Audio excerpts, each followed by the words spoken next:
샬롬 창세기 강의 104번째 찬양함으로 시작하겠습니다. 나의 힘이 되신 분이요.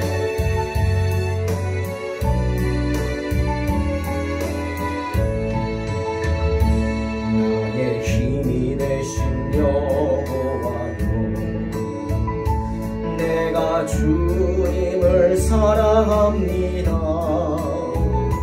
주는 나의 반석이시며 나의 요새시라. 주는 나를 건지시는 나의 주, 나의 하나님, 나의 피할 마음이시요 나의 방 되시라. 나의 하나님,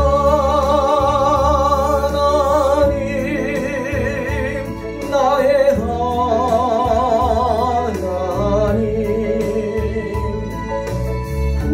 구원의 뿌리시요 나의 산성이라. 나의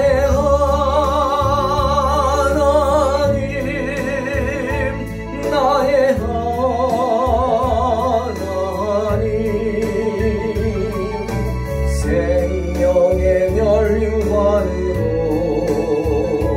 내게 씌우소서.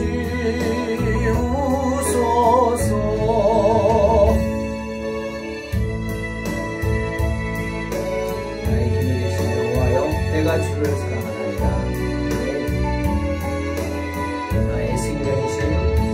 나의 생명이신 여호와여,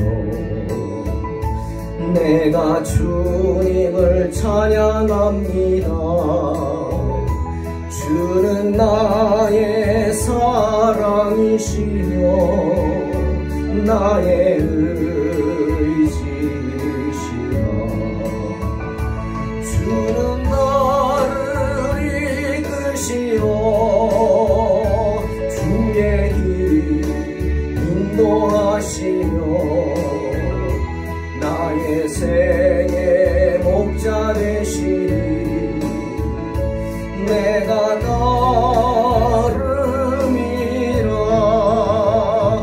나의 하나님, 나의 하나님,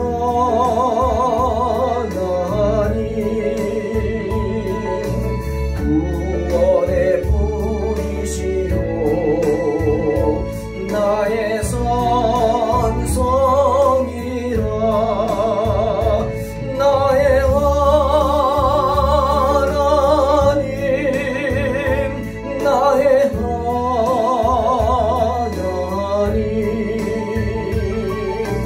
생명의 멸류관으로 내게 씌우소서. 나의 하나님,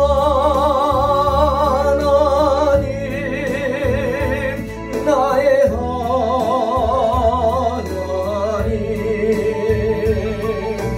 그는 나의 여호와, 나의 구세주. 아멘. 있습니다. 오늘 창세기 22장 3절로 10절 말씀입니다. 봉독합니다. 아브라함이 아침에 일찍이 일어나 나귀의 안장을 지우고 두 종과 그의 아들 이삭을 데리고 번제에 쓸 나무를 쪼개어 가지고 떠나 하나님이 자기에게 일러주신 곳으로 가더니 제3일에 아브라함이 눈을 들어 그곳을 멀리 바라본지라. 이에 아브라함이 종들에게 이르되 너희는 나귀와 함께 여기서 기다리라. 내가 아이와 함께 저기 가서 예배하고 우리가 너희에게로 돌아오리라 하고, 아브라함이 이에 번제 나무를 가져다가 그의 아들 이삭에게 지우고 자기는 불과 칼을 손에 들고 두 사람이 동행하더니 이삭이 그 아버지 아브라함에게 말하여 이르되 내 아버지여 하니 그가 이르되 내 아들아 내가 여기 있노라. 이삭이 이르되 불과 나무는 있거니와 번제할 어린 양은 어디 있나이까. 아브라함이 이르되 내 아들아 번제할 어린 양은 하나님이 자기를 위하여 친히 준비하시리라 하고 두 사람이 함께 나아가서 하나님이 그에게 일러주신 곳에 이른지라. 이에 아브라함이 그곳에 제단을 쌓고 나무를 버려 놓고 그의 아들 이삭을 결박하여 제단 나무 위에 놓고 손을 내밀어 칼을 잡고 그 아들을 잡으려 하니. 아멘. 오늘 본문은 성경에 나오는 이야기 중에 참 드라마틱한 장면들이 나옵니다. 그것이 드라마틱하다고 하는 이유는 내용이 아주 드라마 같기 때문이죠. 만들어낸 이야기다 라는 말이 절대 아닙니다. 다만 그 사건의 내용이 연극처럼 드라마틱하다 뜻이 뭐죠? 그런 연극처럼 놀랍거나 너무도 갑작스럽고 너무 감격적이고 인상적이다. 이게 드라마틱한 거죠. 그렇다는 겁니다. 내용이 정말 놀랍습니다. 참 갑작스럽죠? 그리고 그 결말이 너무 감격적이고 이제 인상적이기 때문이죠. 우리에게 많은 것을 느끼게 하는 거죠. 내 아들 이삭을 데리고 모리아 산으로 가서 그를 번제로 드리라. 이것이 하나님께서 아브라함에게 내린 명령이고 이 사건의 핵심입니다. 하나님이 지시하신 특별한 장소를 찾아가라. 그래서 거기서 번제물을 죽여서 그 피를 흘려서 하나님께 번제 제사를 드려라. 여러분 이건 그다지 특별한 게 아닙니다. 왜? 이스라엘 백성들이 늘 드리던 제사 방식 중에 하나가 번제이기 때문이에요. 그런데 그 번제물이 누굽니까? 양이나 소가 아니라 아들입니다. 사람 그것도 아들입니다. 백세에 낳은 하나밖에 없는 아들 이삭입니다. 그러니 번제를 드리는 장면이 드라마틱하다 그게 아니죠. 하지만 그 번제를 드리는 장면에 번제물이 아들이다. 그러면 이야기가 다르죠. 자기의 피부치다. 다릅니다. 여러분 자녀들을 위해 헌신하는 부모는 많습니다. 하지만 나 살겠다고 자식 버리는 부모는 없습니다. 내가 죽지. 특히 자녀를 죽이다니요. 말도 되지 않는 이야기입니다. 그런 부모는 없습니다. 그런데 주님은 아무 이유도 말씀치 않으시고 무조건 아브라함에게 모리아 산으로 가서 내 아들 이삭을 번제물로 바치라고 하는 겁니다. 오늘 우리는 두 가지를 봅니다. 하나, 아브라함의 놀라운 순종을 보게 됩니다. 그리고 그 말씀에 순종하기 위해서 아브라함이 정말 애쓰고 힘써서 헤치고 나간 그 어려움이 뭔가 보게 됩니다. 먼저 아브라함은 시험 받을 때 믿음으로 이삭을 드렸다. 히브리서 11장 17절에 분명히 말씀하십니다. 뭐예요? 시험 받을 때 아들을 드렸다는 거예요. 철저히 순종했다는 거죠. 그러기 위해서 아브라함은 다음날 아침 일찍 일어납니다. 왜? 시간 끌면 뭐가 흔들려요? 마음이 흔들리죠. 마음이 흔들립니다. 결단은요, 여러분, 빠르고 신속해야 합니다. 아멘? 머뭇거려서는 안 됩니다. 머뭇거리다가는 가나안에 들어갔던 이스라엘 백성 꼴 납니다. 그들은 들어가서 머뭇거렸어요. 하나님의 그 명령을 지키지 않고 머뭇거렸어요. 하나님 뭐라 그랬죠? 땅을 나눠주시면서 이거 너희 땅이다. 너희 땅에 가서 거기 점유하고 있는 그런 사람들 다 내쫓아라. 죽여라. 마음에 너무 가책받지 말고 죽여라. 무조건 싸우라 그랬어요. 그런데 이스라엘 백성들은 머뭇거렸죠. 너무 좋거든요. 광야에서 물도 제대로 못 마시고 그 뜨거운 햇볕에서 밖에 나가지도 못하고 그런데 가나안에 들어가니까 정말 젖과 꿀이 흐릅니다. 예? 초원지대도 있고요. 숲도 있고요. 강도 있고요. 그냥 심으면 납니다. 얼마나 좋습니까? 그리고 가나안 여인들은 지금도 그 박물관에 가면 있지만 별로 몸에 뭘 걸치지 않았어요. 정말 이스라엘 백성들이 눈이 뒤집어지죠. 머뭇거립니다. 보다 못한 여호수아가 죽기 전에 그들을 불러놓고 경고하지 않습니까? 언제까지 하나님과 이방신 사이에서 머뭇거리느냐? 택하라. 오직 나와 내 집은 여호와를 섬기겠노라. 여호수아는 담대히 선포합니다. 여러분, 머뭇거리면 안 됩니다. 그러다가는 죄를 짓게 되고 사탄의 유혹에 빠지게 됩니다. 아브라함은 일찍이 일어났어요. 두 종을 데리고 이삭과 함께 모리아산으로 출발합니다. 한치의 망설임도 없어요. 당황하지도 않습니다. 그 말씀 듣고. 저는 이 부분을 보면서 궁금한 게 있었어요. 사라가 뭐하고 있었을까? 사라도 알았을까? 사라가 알았다면 어떻게 했을까? 어떤 분은 사라가 알았답니다. 알았지만 하나님의 말씀이다 하기 때문에 믿음으로 차마 나가보지는 못하고 텐트에서 눈물을 흘리면서 기도하고 있었다. 뭐 이렇게 얘기합니다. 근데 정말 그럴까요? 그렇게 믿고 싶을 뿐이겠죠?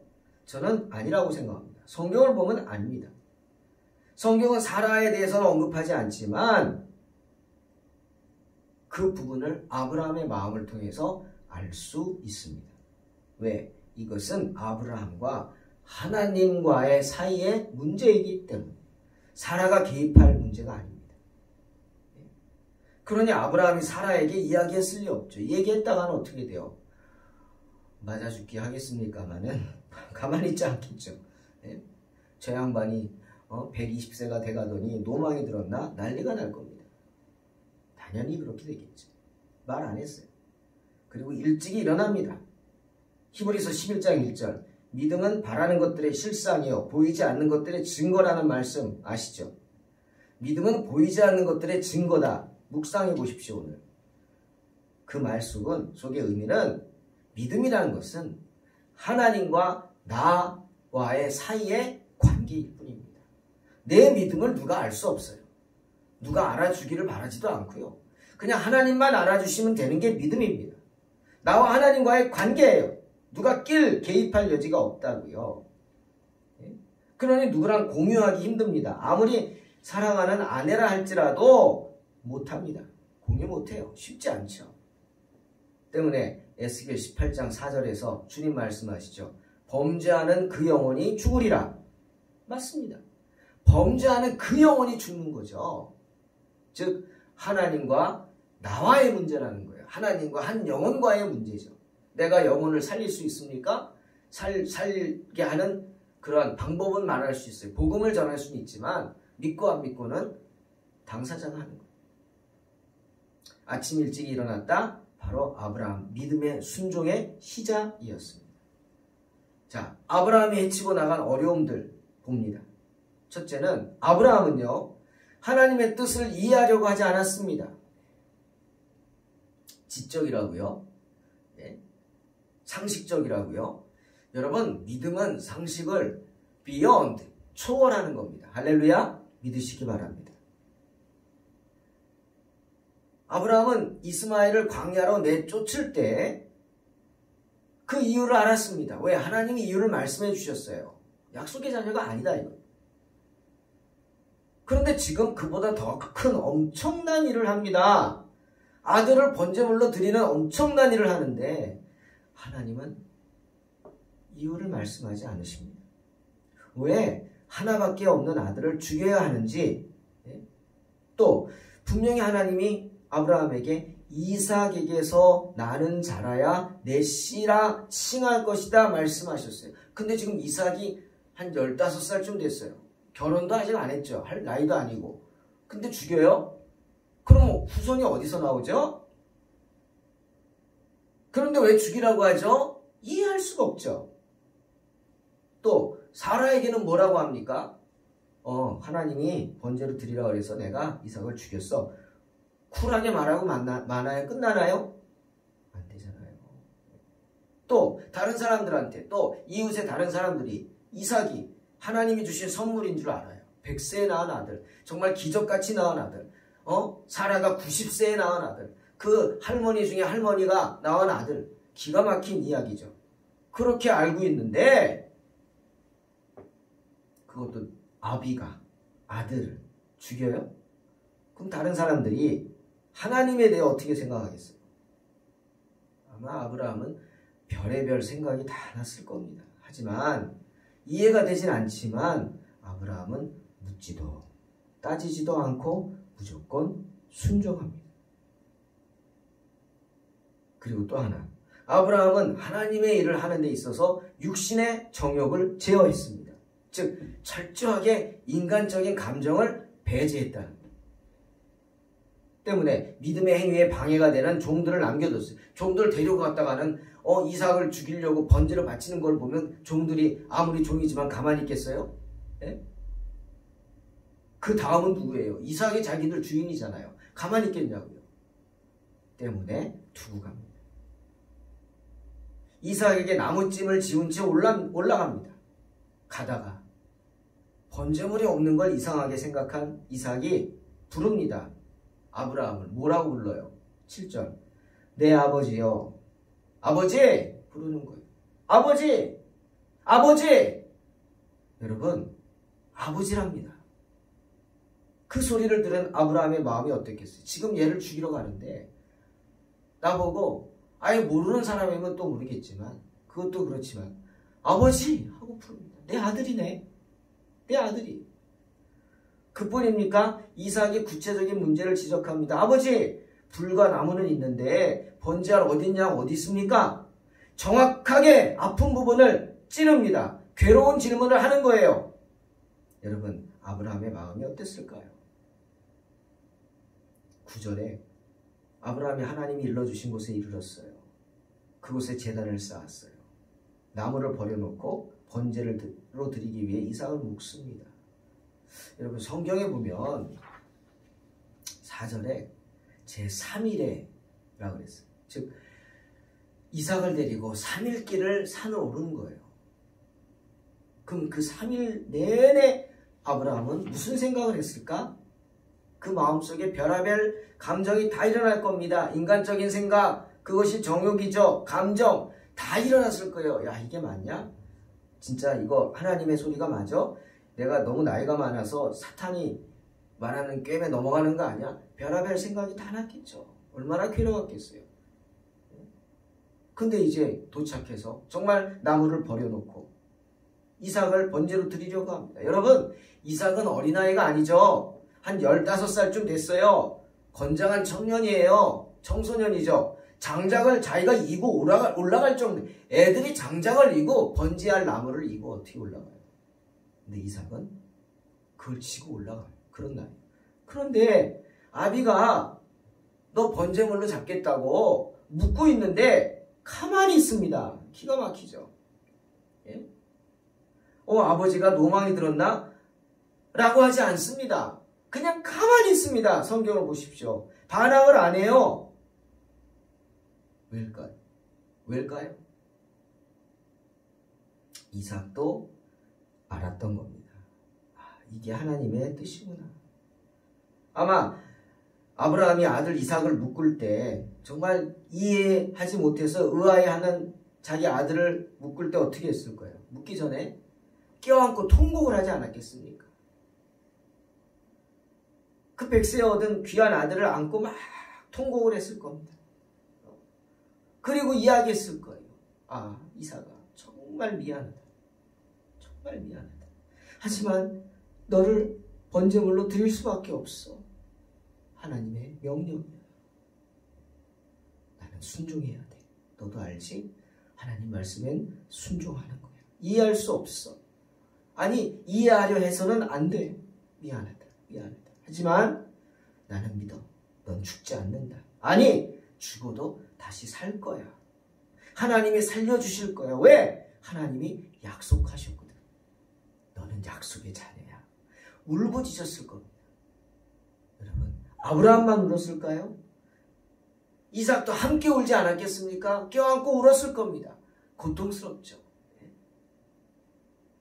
마치 예수님이 십자가에 달리셔서 엘리 엘리 라마 사박다니 하면서 하나님이여 하나님이여 어찌하여 나를 버리시나이까 통곡하고 십자가에 달리신 것처럼 이삭도 아브라함을 안고 울었을 거예요.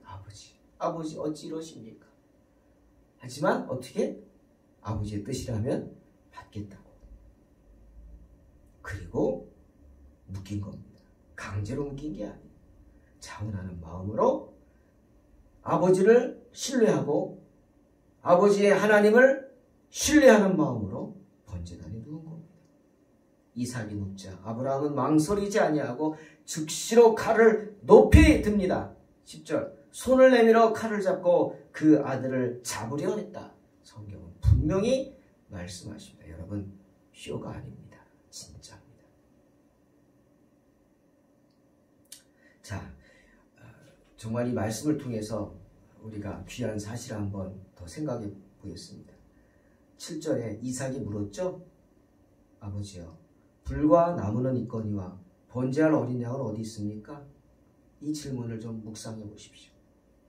이 질문을 통해 아브라함은 다시 한번 하나님의 뜻을 생각해 보았을 거예요. 내가 하려고 하는 행동이 맞냐?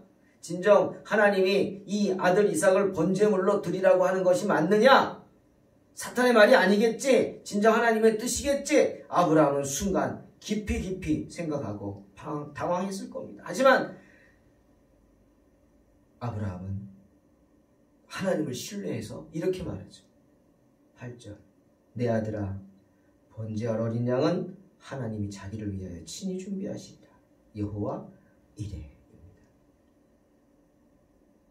우리가 하나님 앞에 나와서 예배를 드리려고 할 때 이 여호와 이레의 하나님을 믿는지 우리에게 물어봐야 합니다. 우리 마음은 어떤지, 아들 이삭을 바치는 아브라함처럼 정말 온전한 믿음으로 주님께 나아가는지 우리 스스로 돌아보아야 합니다. 우리 가운데 여호와 이레의 하나님을 의지하는 믿음의 행동, 순종의 행동이 있는지, 주님은 우리를 위해, 우리 죄를 위해, 우리 죄를 사하여 주시기 위해 십자가에 달리셨습니다.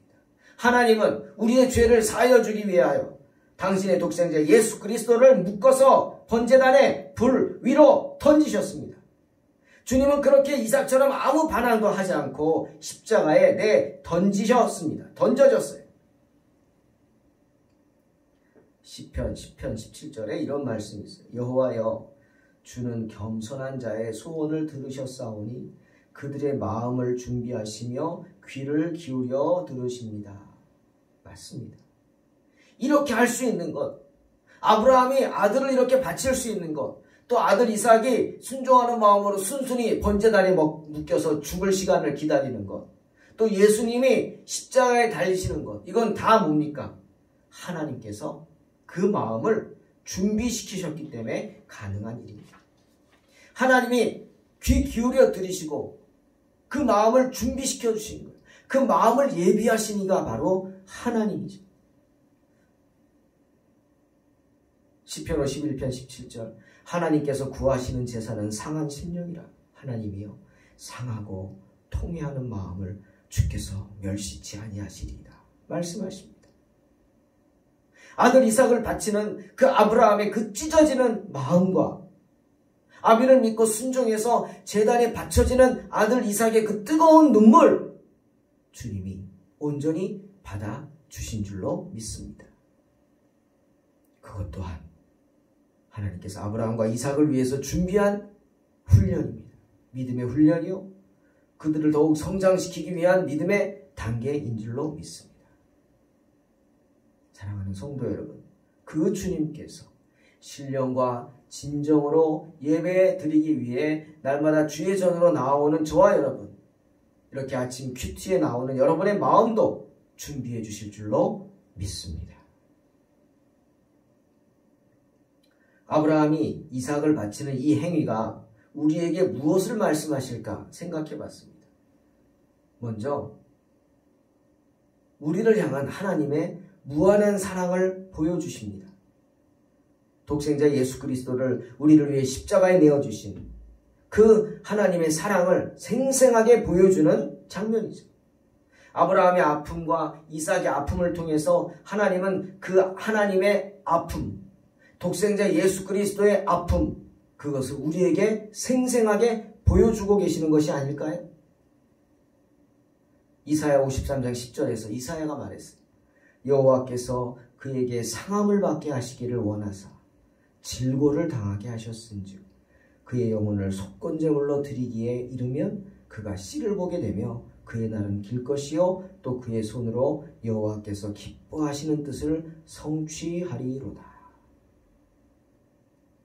이삭이 온몸이 묶인 채 번제단 위에 던져진 것과 주님이 십자가에 달리신 것은 다 하나님의 뜻이라는 겁니다. 아멘.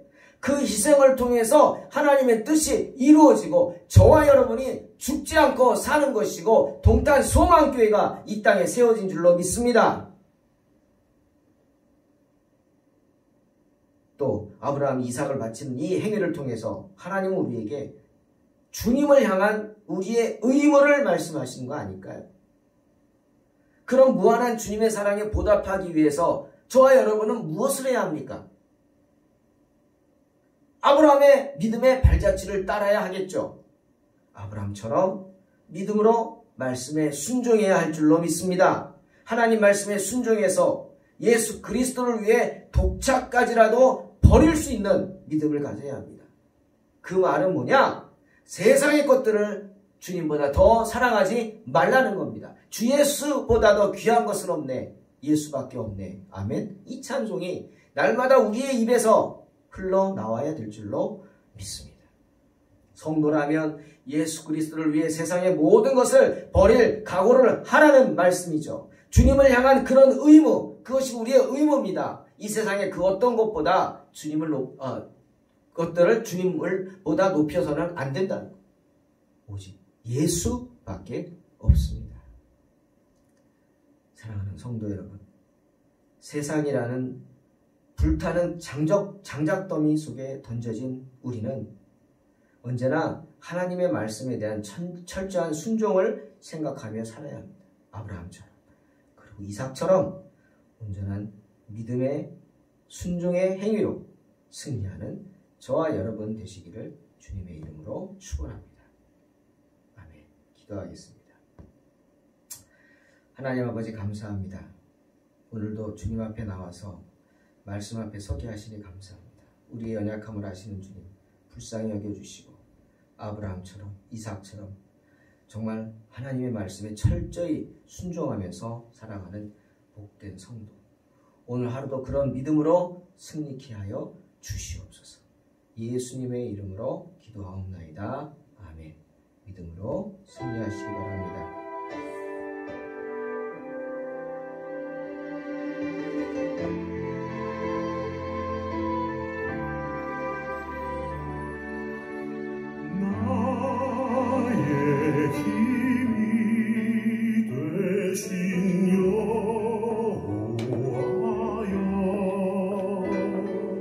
내가 주를